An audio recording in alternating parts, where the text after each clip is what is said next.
Hey guys, this is Mike Tarallo with Qlik.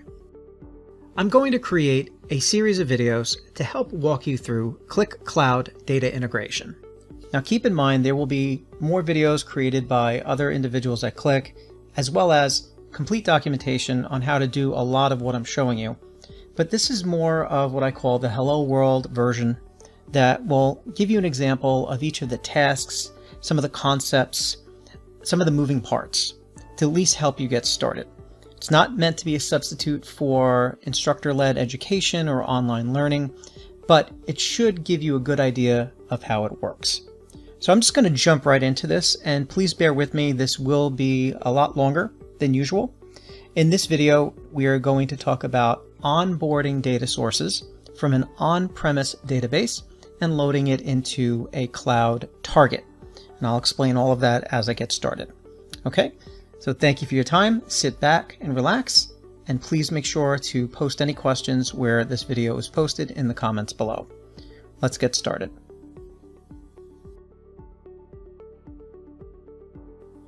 Okay, so I am in my Qlik Cloud Hub, and by default I'm in the home page and I'm at the Analytic Services section. And what we're going to do is click on the hamburger menu and click on Data Services, which will bring us to Qlik Cloud Data Integration. Now, you will notice there is a new look and feel for organizing your Qlik Data Integration projects, and we have a new section here called Data Projects. And this is where we're going to keep and create and organize our projects. For simplicity purposes, I already have a data space created. You can see there's a number of spaces here. If I click on the Add New button, you can see we can create a data project, a data connection, or create a space. Now I already have one created here, and it is completely empty. Okay, you'll notice that we'll have a button here for managing the space, details, members, data connections, edit space, delete space. If I click on data connections, I only have one from a previous demonstration, but we're not going to be using Amazon S3 in this instance, but you can see I can click Add Connection. Now, very important to understand that when we're creating Qlik Data Integration projects and we're taking data from an on-premise source, we need to set up what's called a data movement gateway. Now, the data movement gateway is set up separately. There's documentation on that that will allow you to go through that setup. This video does not cover that, but I am going to show you how to create the data movement connection to the gateway that's already been installed. Okay, so that being said, I'm just going to bring over my PowerShell script. Okay, and this is a actual SSH session, secure shell session into a Linux environment that has the data movement gateway running, and it's connected to a MySQL as well as an Oracle database. So I have MySQL and I have Oracle running under the covers on this Linux partition, if you will, and I am secure shelled into it. Now, there are commands in the documentation where you have to get the registration key for the data movement gateway, so you can basically have the handshake between the Qlik Cloud tenant and the data movement gateway installed on Linux. So I'm just going to type a quick command here. Again, this is all in the documentation, and just for reference, if I move this out of the way and I bring up the documentation, you can see here setting up the data movement gateway and all the commands. It's actually very simple to do. Very similar to setting up the direct access gateway on Windows, but this is set up on a Linux environment. So I'm going to type this command, and this is going to display the registration key. So now I'm going to copy this registration key from the curly brace to the curly brace. That's in my buffer now. Okay, now you'll notice I can click Add Connection. Now if I click Add Connection, I can select from a number of connections. Now, however, depending on the project or the data movement, in this case we're going to do onboarding data from an on-premise source to the cloud source. These connections will vary. There'll be different types of setups for each of them. Now I'm going to be using a MySQL connection. So if I choose MySQL, you can see there's a data gateway dropdown. Okay, so in order for projects to use on-premise sources, you have to set up this data movement gateway. Now I don't have one set up for me here. So what I'm going to do is go into my management console. So I'm going to go to my hamburger menu. and I'm going to open the management console in a new window. And in the management console, you're going to see a section under configuration called data gateways. And then here's where we can create our data gateway. Now you have this learn how to set up data gateways. It'll bring you to the documentation. You have the deploy button. It'll tell you where to get the software. So if you have the data movement for Linux, enables you to move data from your enterprise sources to cloud. You can follow this on your own. I'm just showing you how you can get started. But since that's already been set up for me already, all we're going to do is now register the gateway with the cloud tenant. So I'm going to click create. We're going to give this a name, and we're going to call this Turalo Data Movement. Give it a description, access to my MySQL and Oracle RDBMS, and the gateway type here is going to be data movement. Now, if you're wondering what the difference is between direct access and data movement, quickly, data movement is when you're going to be actually moving data from this on-premise source to the cloud. Direct access basically just allows the cloud environment to directly access the source on-premise. Okay, and then all we do is paste in the key and then click create after we select a space. And I'm just going to use the Turalo data space and click create. Okay, now once that's created, we're just going to refresh the data gateways. And there it is. So now we have the Turalo data movement, and you can see it's in a state of disconnected. Okay, so it usually takes a few seconds to connect.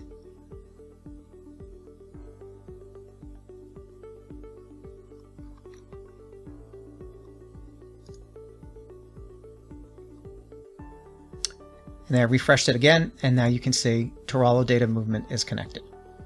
Okay, so that's an important step. After you have your data movement gateway installed as close to the on-premise data source that you want to use, and then you have those steps followed, you get the key, and then you register that gateway with the Qlik Cloud tenant. Now, that being said, we can now go back to our Qlik Data Integration in our space. And just to remind you where we were in the Turalo data space, manage space, data connections, and we're going to click add connection. And as I mentioned, I have a MySQL database. So we're just going to look for MySQL. And then we're going to choose my gateway, and there's the Turalo data movement gateway.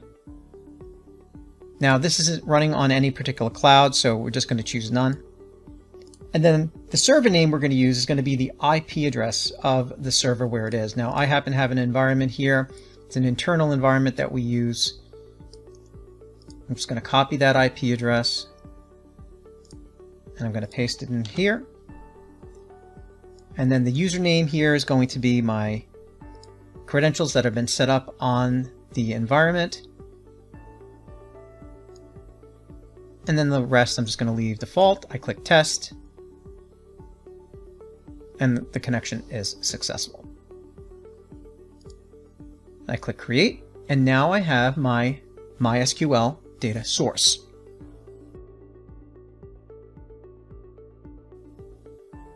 Okay, so now we're going to go back, and now we're going to create a new data project.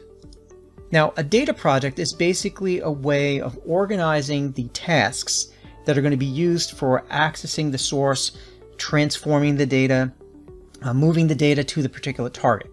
So now what's important to understand here is that the projects are linked to the target data platforms.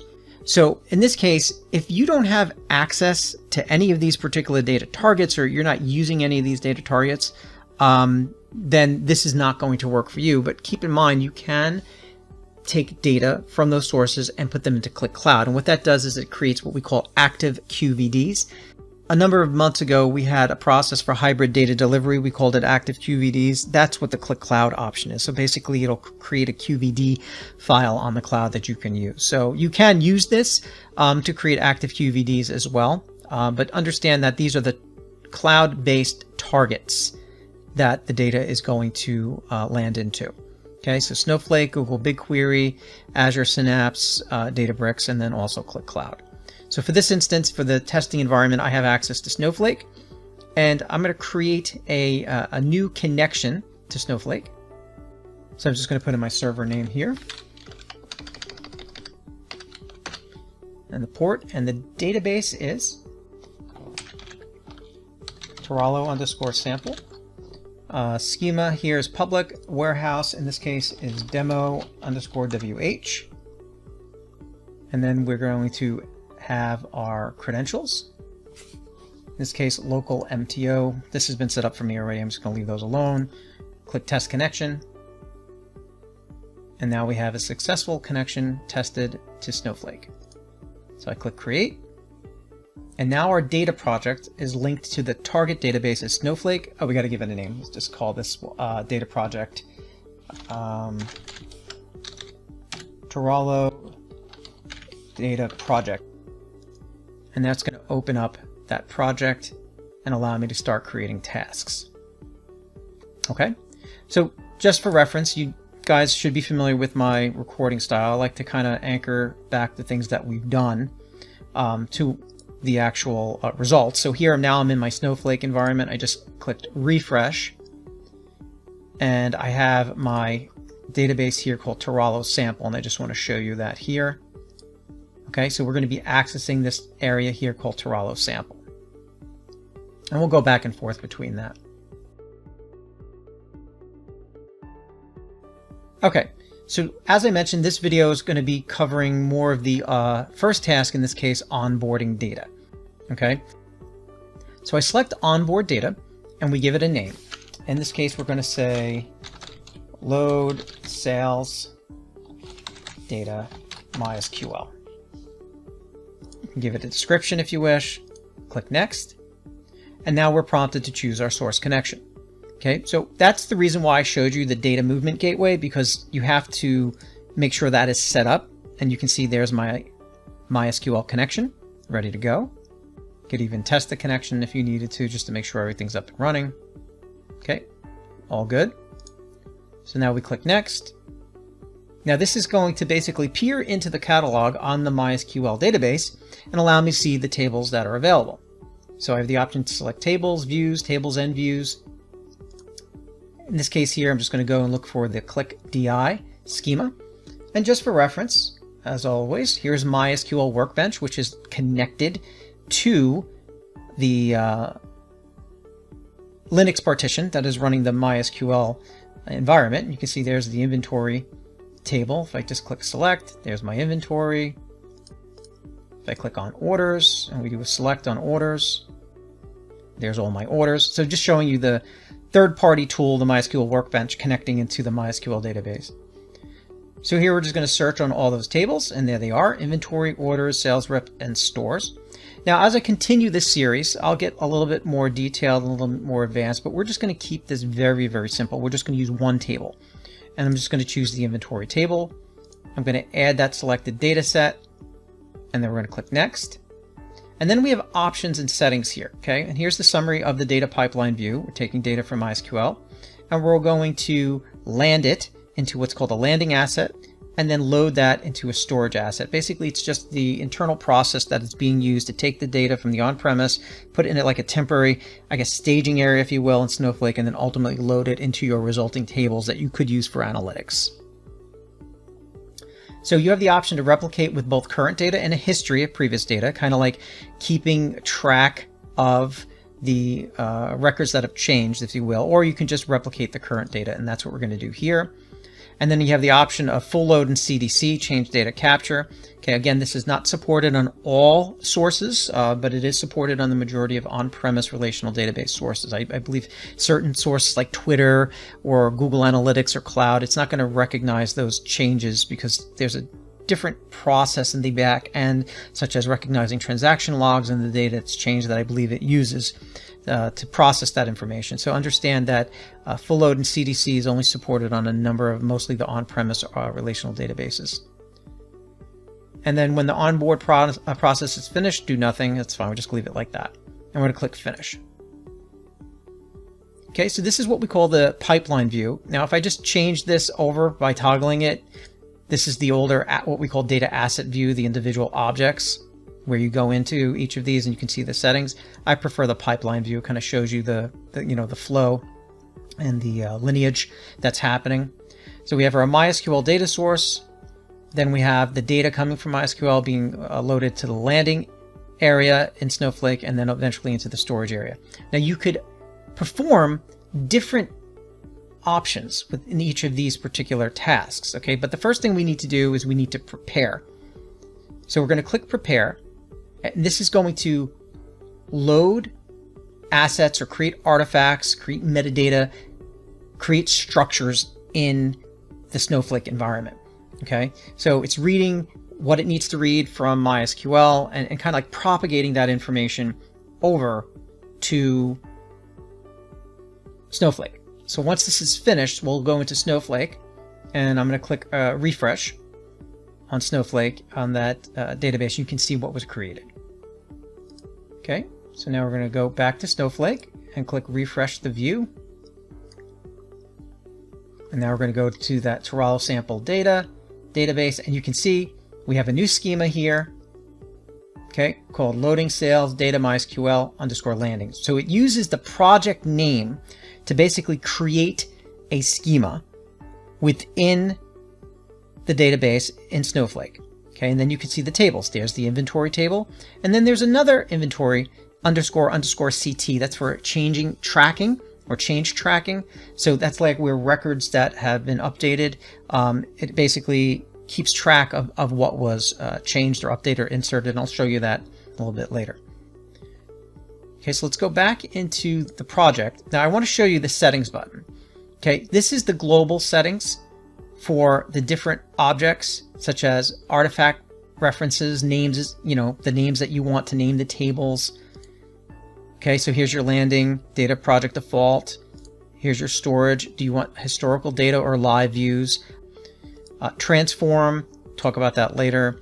And data mart, talk about that later. And there's also the runtime, right? So max number of database connections, when to process the changes, this case every 15 minutes. I'll just change that to every 1 minute. Besides global settings, we could also set individual task settings, as I will do here on the storage asset. And we go to runtime. You can still see its apply interval is set to 15 minutes. So you can eventually set the settings the first time, and then when you create the assets, it'll take those changes over. We're going to be putting a button in that says, cascade changes. So if you make changes to the global settings, it'll pass those over to the individual task settings as well. So here we're going to just change this over to 1 minute as well for the storage. Okay, so that was just a brief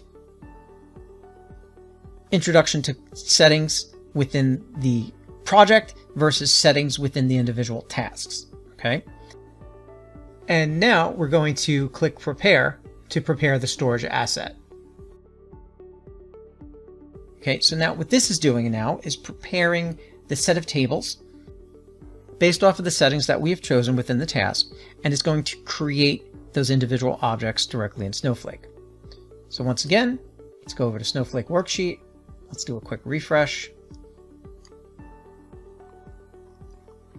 And then if we go to Toronto sample, you can see now we have our loading schema. Okay, and there's the individual tables, there's our views, and there's the storage schema. So internal is used for internal processing, and right now we haven't run anything yet, so there's nothing created in storage. Storage, think of that as probably your main resulting target table in Snowflake that you're going to be using for analytics. But then there's also a view here called live, which is maintained as well when running that process. Okay, so let's go back to the project, and now let's run these assets or these individual tasks. So now this is going to be running. Now these are processes that are going to be running indefinitely, and in this case, the way we set up CDC, it's going to be monitoring for changes as well. So now we're going to click run on the storage asset.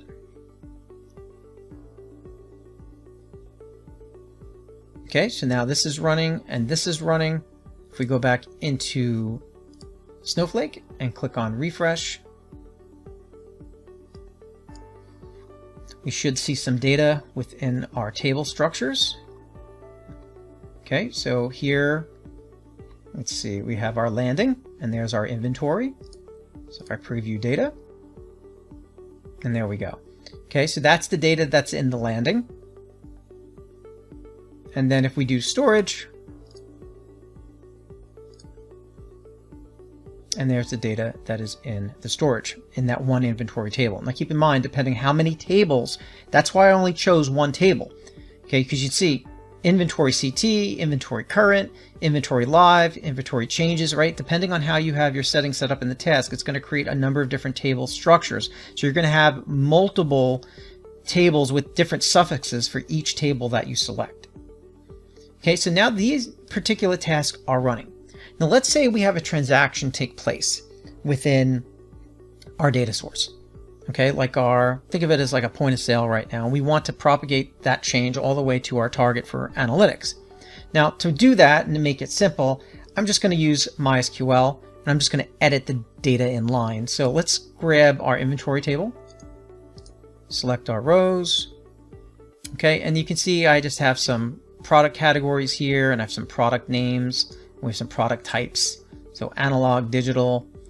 In this case, let's just take a particular product name for, let's say, product number 004, and let's just change this name, and let's call this the Nintendo GameCube.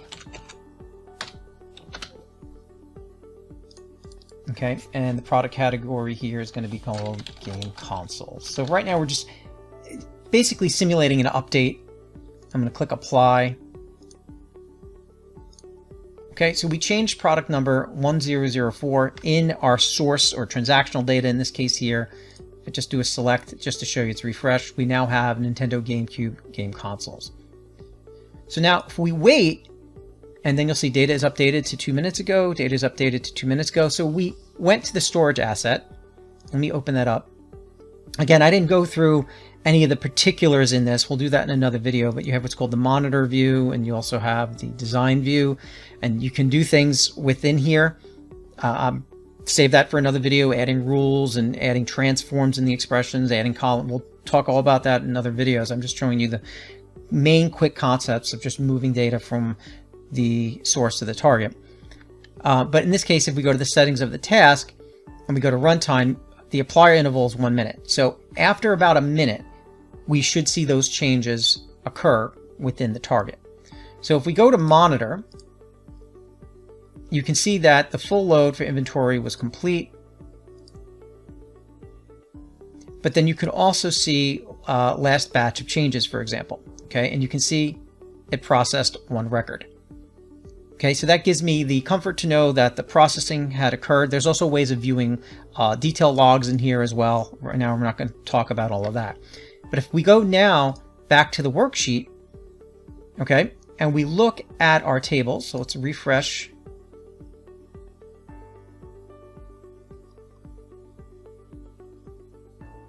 Let's go to Thrala Workspace. Now the first thing I'm going to do is I'm going to go to the live. If you remember, a part of our settings was to have a live table or a live view.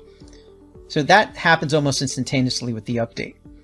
Okay, so if I do a quick preview on that, and we get our record for product number, I believe it was 1004. See, it's not in here. It's not showing that record. Let me, oh, there it is. So here's our product number 1004, and you can see the product name is now Nintendo GameCube, and the product category is now Game Consoles. That is from the live view in Snowflake. If we go to the storage view, in this case here, or not storage view, the storage table, that's going to take about a minute, or it basically updates with the proposed runtime apply interval changes. So there is our storage. So here's storage, there's inventory. So now we're going to preview data. Okay, and now you can see this table versus the live table doesn't have the other rows in it. Just to show you again, if I preview the data from the live table, you can see it's got the HDR key hash, the timestamp, the store, the operation, right? This case here, we have a U, which I'm assuming means update. So this kind of keeps track of the changes within the view. If we go to the storage area and we do a preview on inventory, which think of that as your final table, you can see here 1004 Nintendo GameCube game consoles update.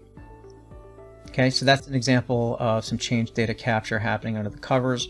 If we look at the CT table, this is like change tracking. If we look at the change tracking table, you can see other information here as well. That is shows you basically the update to that particular record. Okay, so that's all I want to show you in this particular video.